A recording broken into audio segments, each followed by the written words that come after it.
Great to have you with us. My name is Daniel Dazi. Now, in our first story, pools of stagnant water, dirty, sticky and stinking mud are what motorists at Atadeka in the Katamanso municipality have to deal with on their bumpy roads. On the Joy in Your Community today, MFA Etiamwa Ele reports beyond hitting and scratching their bumpers, many motorists never complete their trips because they are left midway due to breakdown of their cars.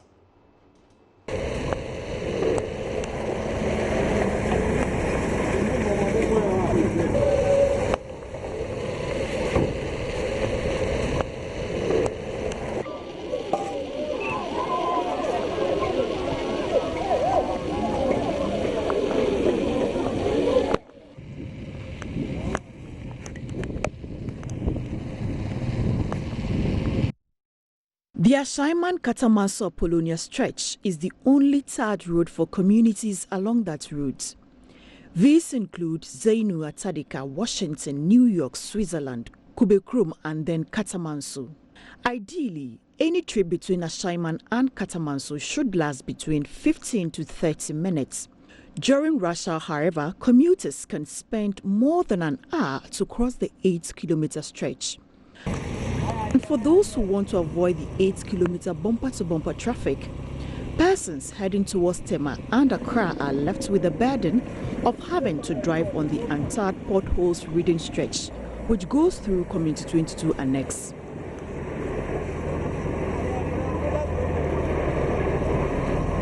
I am standing on Afariwa Community 22 Washington stretch. This route is the only alternative to the Ashaiman-Katamanso stretch, which will allow commuters in this catchment area heading towards Accra Central, Tema and Circle to use in case they want to avoid traffic and reach the office at 8 a.m. Behind me, you see a V8, which is a Toyota Tundra.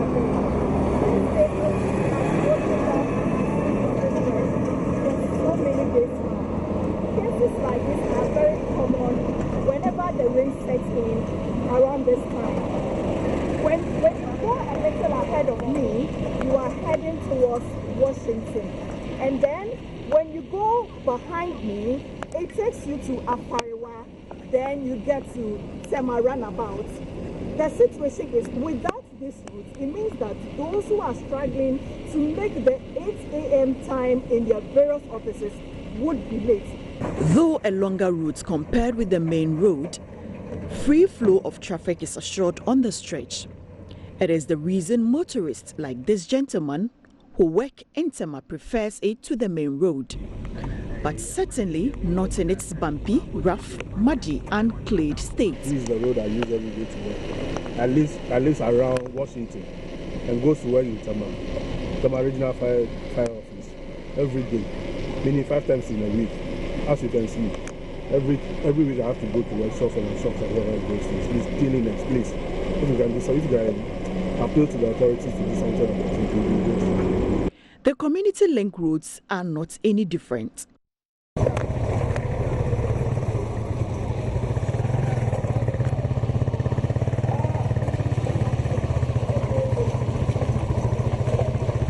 Taxis and many bus drivers bear the brunt. They direct their frustrations on the municipal assembly. Atadeka station, New York. I load passengers from Atadeka to Peaceland. Our roads are very bad. We increased the fare by 50 pesos. It used to be 2 cedis, 50 pesos. After every trip, we have to go to the workshop for maintenance. We are always buying spare parts. We plead with the Katamanso MC to pay attention to us. We are suffering. Our roads are bad. We pay our taxes. There are a lot of passengers at the station waiting for us, but the road is bad. Every day, one trip, one shop. Every day, one trip, one shop. So we are working for nothing. By the end of the day, you go home with empty hands. So we are appealing to them. We are human beings. Because you cannot be working for mechanic and spare part people. An aerial shot shows these communities may have been well planned and demarcated. That notwithstanding, not a single street, link road or lane has seen bitumen or granite. Having lived in Atadeka for over 10 years, Christy and her neighbors say they can't bear it anymore because the poor state of roads in the community is affecting their livelihoods. I'm Elikem. I live at Atadeka on this junction here leading to New York. I've been living here for 2 years now, and the road is not good, as you can see. If it rains, it comes to this side. Once in a while, they will use their grader to come and grade it. Then that's all. Sometimes accidents have been occurring here. Drivers will be having issues with each other. They will be slapping because of the road. Sometimes the gutter itself is nothing to write home about. We are pleading with the government to see us, to come and look for us and do the road for us. We are begging him. We are dying. If you turn Kwalanti go school, at the time, Lewa say, Afote Agbo, only ye MP, ya 2 Abaman, 20 years, 18 years, a quite year, so she every 4 years. When it rains, children can't go to school. The entire stretch becomes muddy. Afote Agbo is our MP. Vehicles break down here daily. They only grade the road during election years. The moment elections are over, we are forgotten.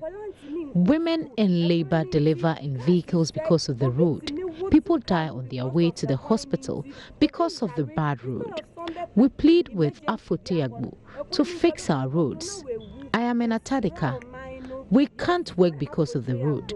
We are losing big customers because of the road. The moment you mention Atadeka, customers shy away because of the road. Big customers. Me shop in here, who catch your say, who Atadeka, I said the road is not good. I can't come with my car. The rains are compounding the anguish of residents, but nature must have its way. The question, however, remains, what are the authorities and persons responsible for this area doing to alleviate the plight of residents? The Katamanso Municipal Assembly has some responses for Joy News. Let's get those responses now. And reacting to these concerns, the Municipal Chief Executive of Katamanso, Solomon Appiah, said the development of the members of the municipality are demanding can only be met if they pay their property rates and other levies. According to Mr. Appiah, government is overwhelmed with development requests. It will therefore take monies from the Assembly's internally generated funds to execute certain projects at the community level. If the people are saying that we have what it takes to build the roads and the drains and we are not doing it, we are not descending on the communities to collect our legitimate property rates. When they are paying their legitimate property rates, it's the same money we will use in developing the communities. All the areas people are claiming we have not developed the drains and the roads. Yes, it is true. We are funding the requisite funding to be able to execute this project. But we are also appealing to them. They should pay their property rate. They should come for the building permit, pay for building permit. You cannot go and build a house 200 meters away in an obscure area and you want the assembly to come and build a road to that place. Well, even you have not paid your property rate. So we are appealing to the community. They should voluntarily come and pay their property rates and then their building permits. Then we will be in the position also to enhance development at a faster rate. Mr. Appiah assures work on some major links in the community will commence in August as soon as the rains are over. The places where you get the materials even to construct the roads, some of the trucks cannot go there for the winter. So we are giving ourselves up to August, and when the rains are done, they will see difference among the roads that is on our drawing board now. So I want my community members to know that little drop of water makes a mighty ocean. There are very small tokens that they pay on property rates and then the building permits and then the market tolls, the lorry parks and whatever that has been designed. That is what government derives the money from. To be able to construct bridges, culverts, roads, etc. So at times they should be willing also to pay their quota for their development.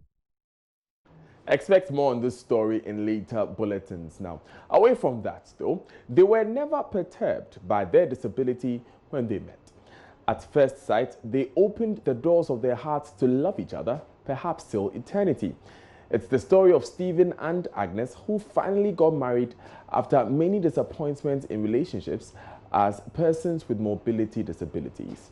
Joy News' Henry Kwesi Bedu visited the couple, married for the past 5 years in the Western region, and brings you their love story.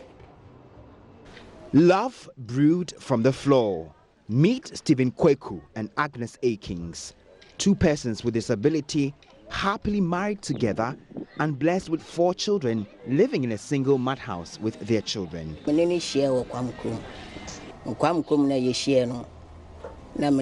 met her at a meeting for persons with disability. She refused my initial marriage proposal because of my condition. I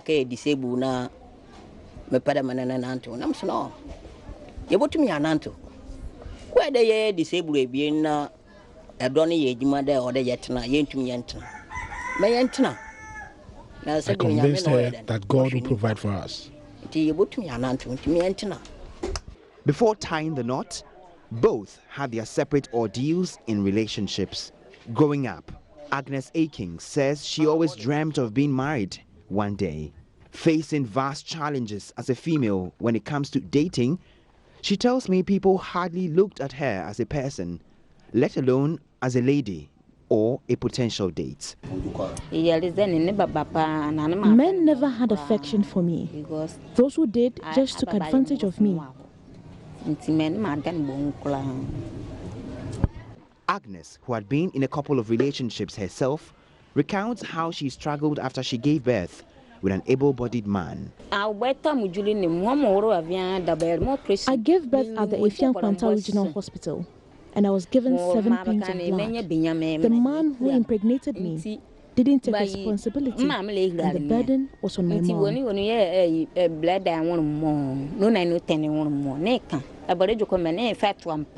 I struggled to take care of my child.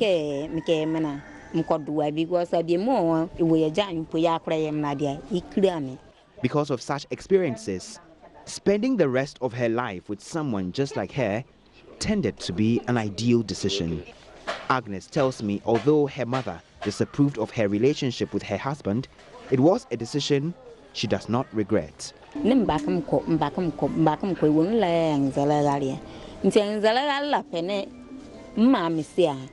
We saw each other secretly, and when my mother realized I was pregnant, she asked me to abort the baby. I refused. I loved Stephen. She thought he was incapable of taking care of the baby.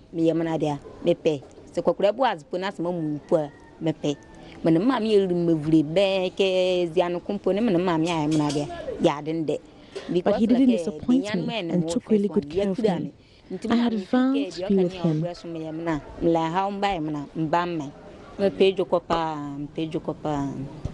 Due to his inability to walk, Stephen is faced with the harsh reality of not finding a decent job, just as most people in the country. As a cobbler, Stephen goes through the pain of crawling 5 hours to and from his workplace. Although he took very good care of his partners in all his relationships, he was always left broken-hearted.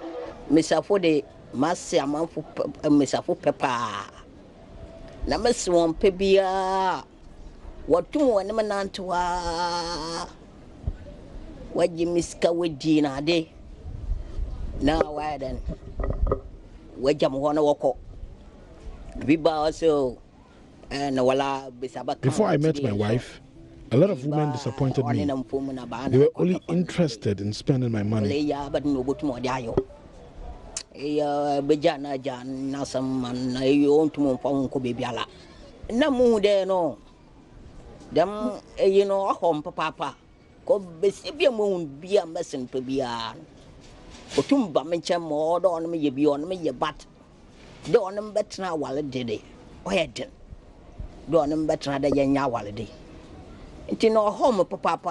Stephen says he has finally found the love of his life.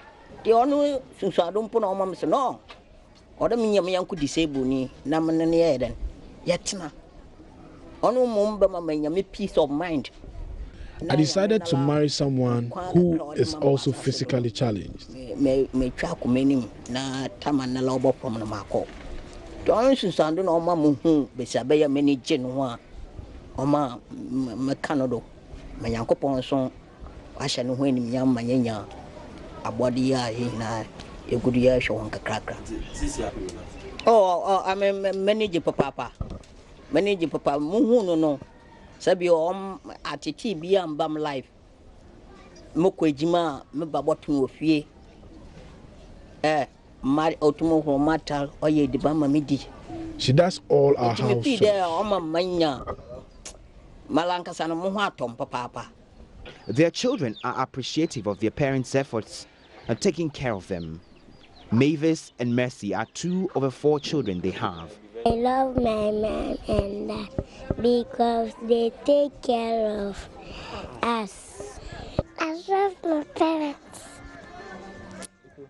Some neighbors who saw the couple's love affair from the scratch are simply dazzled. They are full of praise for them and believe they are an inspiration to others in similar conditions.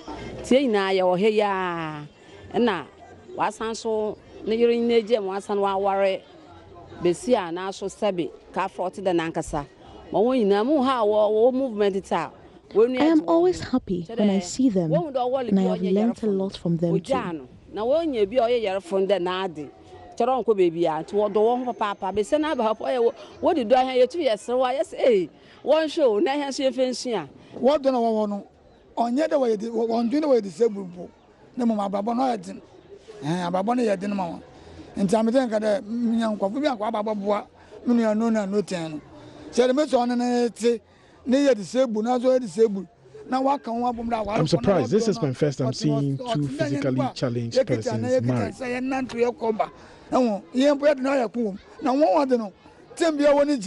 Love, they say, is in the eyes of a beholder, and finding the right person could be sometimes challenging for many. But for these lovebirds, until death do them part, they will live happily together. Henry Kwesibede's report for Joy News.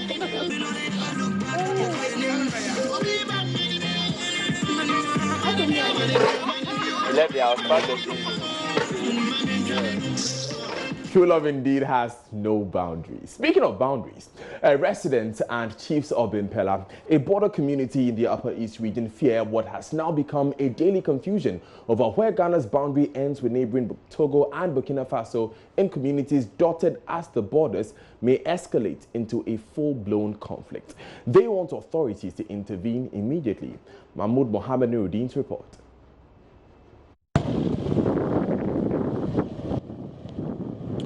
Wedana, one of the border communities in the Pusiga district of the Upper East region.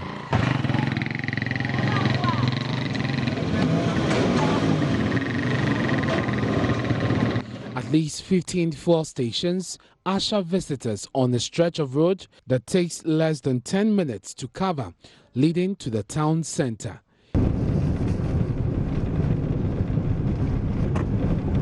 It is unclear why such a number of fuel stations in a town with a population of only about 8,000. Many people who live here say it is because the town shares borders with Burkina Faso and Togo. On first visit here on June 15, 2019, it was a busy day as locals made trips across the entry points. Wedana stretches over Burkina Faso, Ghana and Togo. The huge number of visitors offers hope to many residents for business. Just a few meters away from Wedana is a community known as Bimpela, in which the white water flows through. This is one of the many porous entry points in the Wedana area. On our arrival at about 11 a.m. Saturday, June 15, we saw many young guys smuggling goods out of Ghana through the white water. Security personnel are hardly stationed here permanently to check what goes out and what comes in. Just when we were about to leave, these immigration officers on special duty from Accra our camera captured the personnel seizing goods from the illegal traders from neighboring country Burkina Faso.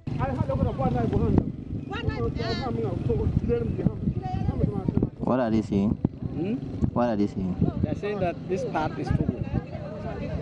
This part is Togo. Our limit is up there.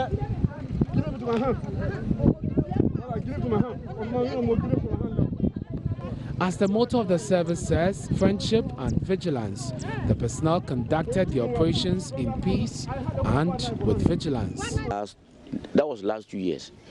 They nearly fought, we and then the Togolese, because of the river. The river, because according to our parents, the river is in Ghana. But now the Togo people are claiming that the river also belongs to them. So even last 2 years, they nearly fought there. And because there's no, border post, we find it difficult to, actually know where, the border is. And because of that, we ourselves always find, ourselves quarreling because we don't have a clear, border post that will show that this is Togo, this is Burkina. So sometimes you might be moving into, Burkina, you don't know that you're moving into Burkina. Sometimes you're moving into Togo, you don't know you're moving into Togo. Salifu Kazoza is the chief of Palmankum. We are pleading to the governor that he should look that one for us. If not that one day, it will cause a confusion. We don't want confusion to come so that the governor will now come in to help us. So they are claiming that the places belong to Togo, and we are claiming that the places belong to Ghana. And there too, there is other places, and there is a bundle.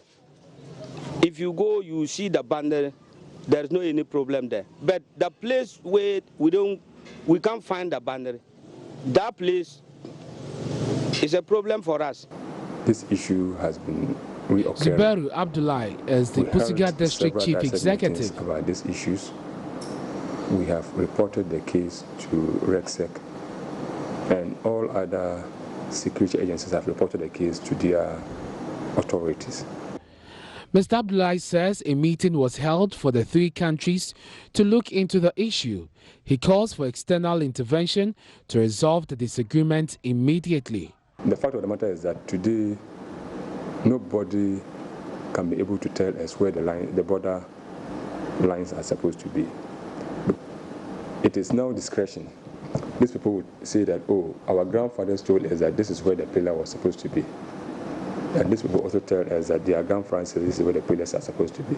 So we have to engage the community members and then the chiefs. And the chiefs among themselves cannot even agree as to where the pillars are supposed to be. Still live on Joy News today to the Ashanti region now, and 36 Nigerian prostitutes have been arrested and repatriated in an operation by the Regional Security Council. The council has been embarking on an exercise to clamp down on prostitutes and their patrons for the illegality and the public nuisance. The council says they have become a bad influence on minors, resulting in increasing child prostitution in the region. Regional Minister and Chairman of RECSEC, Simon Osei-Mensah, says the council is supporting police and immigration services to flush them out. Ohiming Teria has more in the following report. Police and immigration service personnel have since the beginning of this year picked up and prosecuted dozen commercial sex workers in Kumasi and other towns. 36 of them, all Nigerians, arrested in Kumasi and Konongo between January and April this year, have been sent back to their country. Here is Regional Director of Immigration, Michael Kwadidi. 48 foreign counterfeit money dealers were arrested in Kumasi on the 10th of March 2019. I'm happy to inform you that the service has repatriated all of them. The counterfeit money dealers that were arrested comprised Cameroonians, Ivorians, Guineans, etc. The third statistic: 16 Nigerian prostitutes were also repatriated after they were arrested in Konongo by immigration officers and policemen on the 29th of January 2019. We've also repatriated 20 Nigerian prostitutes in collaboration with the police this year. Mr. Osei-Mensah, who chairs RECSEC, says growing prostitution involving minors cannot be allowed to go on. When you go to the Nyami area in the night, you find them scattered all over the place, and I don't think it's healthy for us to eradicate these ones. Yes, those who are arrested do find some minors, some people below 16 years, some around 14, 15, all indulging in such illegal activity. Some of them, we look for the parents, and then the parents are sanctioned. Where they are foreigners, we have no other option but to repatriate them to their various countries. But it's a difficult task. I don't know. There are some of them you arrest and you look at the family profile. These are people who should not even be standing on the street doing those things, but they do. Mr. Osei Mensah announced patrons of services of prostitutes will also be arrested and prosecuted. We are urging the general public that we should desist from patronizing the trade of these prostitutes. You know, the whole thing is demand and supply. If the demand is not there, the supply won't be there. But because we are patronizing, that is why they always go there. They find it to be lucrative. So those patronizing should also stop. I think it's time we have to do some of the arrests involving those who are also patronizing. Because if you don't go there, they come and stand there the whole night. Nobody calls them. I don't think tomorrow they will come back. Now, when they go out for the suits, when they get some of them who are also involved in chasing these ladies, I think they have to arrest them together with the prostitutes, not only the prostitutes. From Kumasi for Joy News, Ohimi Interior reporting. We stay in the Ashanti region, and especially with security issues, because the Security Council is on a manhunt for killers in what appears to be a serial killing spree in the area. At least 5 bodies of women have been found in the last few months. Ohiming Teria of our security desk has more, and he joins us on the line. Ohiming, what has the Ashanti Region Security Council been saying? Thank you, Daniel. RESEC met yesterday, and the regional police commander, DCOP Kwesi Mensah Dikun, said unspecified number of unnamed suspects have been picked up, while 3 of the victims have been identified by their families. He says semen picked from the crime scenes, and those of the suspects have been sent for DNA tests to ascertain the involvement of the suspects or otherwise. So he appealed to residents to be calm whilst the police conduct investigations. For regional minister, who also doubles as chairman of RESEC, Mr. Simon Osei Mensah, he says RESEC is so much concerned about the development, and they will do everything that they require to support the police to investigate the matter to bring the culprits to book. Let me give you some background to this story. In March this year, residents of Abrepor woke up one morning to the sight of bodies of 2 middle-aged women suspected to have been killed and their bodies dumped in the locality. Similar incidents were also recorded at Asokwa, Epri, and at Samanso. With the Epri one, for instance, the interval between them was just a little over less than 2 weeks. One was found in the following 2 weeks. Another was also found. And if you look at how the bodies were positioned, they were very, similar. Because you see the victims with their handbags around them, used condoms at the scene, and signs of sexual assault in that regard. So this has raised some concerns with residents who are currently living in fear in the areas where these bodies were picked up. Right. I mean, thank you very much for giving us those updates. We'll come back to you in later bulletins for more.